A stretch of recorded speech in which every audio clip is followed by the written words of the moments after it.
Hello everyone, welcome to my channel. This is study with Chandni. आज जो poem मैं आप सबको पढ़ाने जा रही हूँ उस पोएम का नाम है fire and ice, which is written by Robert Frost. It's a very short poem.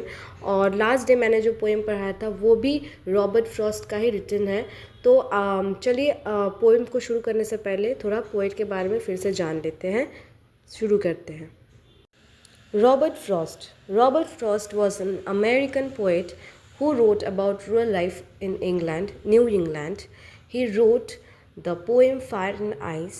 It was first published in Harper's Magazine in 1920. Let's start the poem.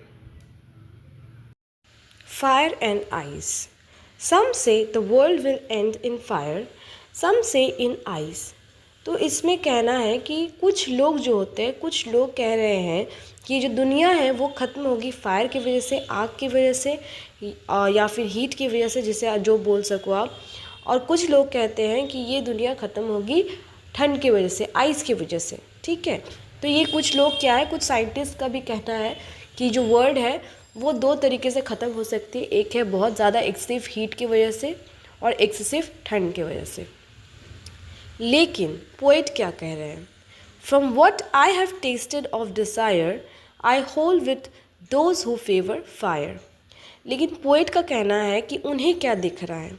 उन्हें ये दिख रहा है कि जिस तरह से लोगों का चाह बढ़ रहा है, मतलब लोग जो है इस दुनिया में अगर अपना कुछ उनका डिज़ायर रहता है कि मुझे ये चीज़ पूरा करना है और वो पूरी भी हो जाती है तो उनका और डिज़ायर बढ़ जाता है, मतलब उन्हें और भी कुछ पूरा करना होता है। तो उनका जो लालच है ना वो धीरे धीरे बढ़ते जाता है। जब लालच बहुत ज़्यादा बढ़ते जा रहा है तो ये दुनिया तो कभी ना कभी ख़त्म होनी ही है।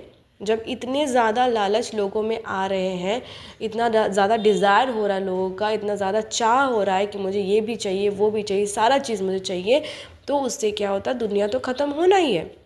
तो पोइट के नज़रिए से उन्हें ये लगता है कि जिस तरह से डिज़ायर जो है, जिस तरह से चाह जो है लोगों के अंदर इतना बढ़ रहा है, तो उनका जो फेवर है फायर की तरफ है। उनको लगता है वो फायर को सपोर्ट कर रहे हैं कि फायर के वजह से ये दुनिया एंड हो सकती है। मतलब क्या है, फायर जो है वो डिज़ायर से कंपेयर किया जा रहा है, इंसान का डिज़ायर के साथ फायर को कंपेयर किया जा रहा है, कि इस ह्यूमन बीइंग के साथ कंपेयर किया जा रहा है कि जिस तरह से इंसान का चाह, लालच इतना बढ़ते जा रहा है, एक ना एक दिन ख़त्म होना ही है ये दुनिया को, और वो फायर के साथ कंपेयर किया जा रहा है। But if I had to perish twice I think I know enough of hate. लेकिन पोइट ये भी कह रहे हैं कि अगर वो दोबारा सोचे, मतलब अगर वर्ल्ड एंड होना चाहे, अगर दोबारा दुनिया ख़त्म होना है, ट्वाइस सेकेंड टाइम अगर ख़त्म होना है, तो वो प्रेफर करते हैं आइस को। ठीक है, मतलब उनका कहना है कि दोबारा अगर दुनिया ख़त्म होना है, पेरिश का मतलब मरना, मतलब डाई होना, तो उन्होंने आइस के साथ हेट को कंपेयर किया है। ठीक है, मतलब डिज़ायर जितना ज़्यादा है दुनिया में लोगों का, उतना ही हेट भी है। मतलब इंसान के अंदर में हेट्रेड बहुत ज़्यादा है। सामने वाला कोई किसी और को हेट करता है, मतलब इंसान इतना एक दूसरे को हेट करते जाता है, दूसरे इंसान को हेट करता है, तो ये इतना ज़्यादा फैल चुका है, इंसानियत तो किसी में रहा ही नहीं है अब। तो इसलिए वो आइस को हेट्रेड के साथ कंपेयर कर रहे हैं कि अगर दुनिया ख़त्म होती है तो इंसान का जो बढ़ती चाह है उसकी वजह से ख़त्म हो सकती है, और या तो इतना ज़्यादा हेट्रेड है इस दुनिया में उसके वजह से ये दुनिया ख़त्म हो सकती है। और ये डिज़ायर है वो फायर के साथ कंपेयर किया गया है, और जो ये आइस है वो हेट के साथ कंपेयर किया गया है। It to say that for destruction of ice it is also great and suffice. तो इसमें पोएट क्या बोल रहे हैं? पोएट बोल रहा है कि अगर सब ख़त्म होना है, इस दुनिया को दोबारा से ख़त्म होना है, तो ये सिर्फ हेट की वजह से ख़त्म हो सकता है। मतलब फुल ऑफ सपोर्ट उनका ये है कि अगर ये दुनिया, पूरा दुनिया अगर ख़त्म होना है तो ये दो चीज़ की वजह से ख़त्म हो सकता है, एक है फायर की वजह से, एक है आइस की वजह से।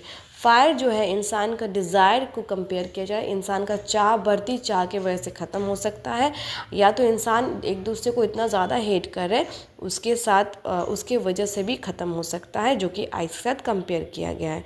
इस तरह से कहा गया है। तो इसका मतलब क्या है जो साइंटिस्ट है उनका कहना है, साइंटिफिकली कहना है कि मतलब कुछ लोगों का कहना है कि फायर और आइस की वजह से दुनिया ख़त्म हो सकती है। लेकिन अगर इनर वे में जाओ, अगर अंदर से अच्छे से देखो, तो ह्यूमैनिटी के ऊपर अगर देखो, इंसानियत के ऊपर अगर देखो, तो इंसान का डिज़ायर लेवल इतना ज़्यादा है और इंसान का हेट्रेड लेवल इतना ज़्यादा है कि दुनिया उस वजह से भी ख़त्म हो सकती है।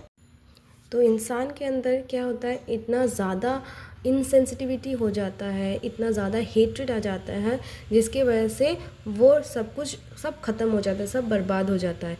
तो इस तरह से जैसे फायर भी होता है, तो फायर अगर कहीं लग जाए, आग कहीं लग जाता है ना, तो वो धीरे धीरे बढ़ता है, ठीक है, वो एक बार में नहीं बढ़ जाता है।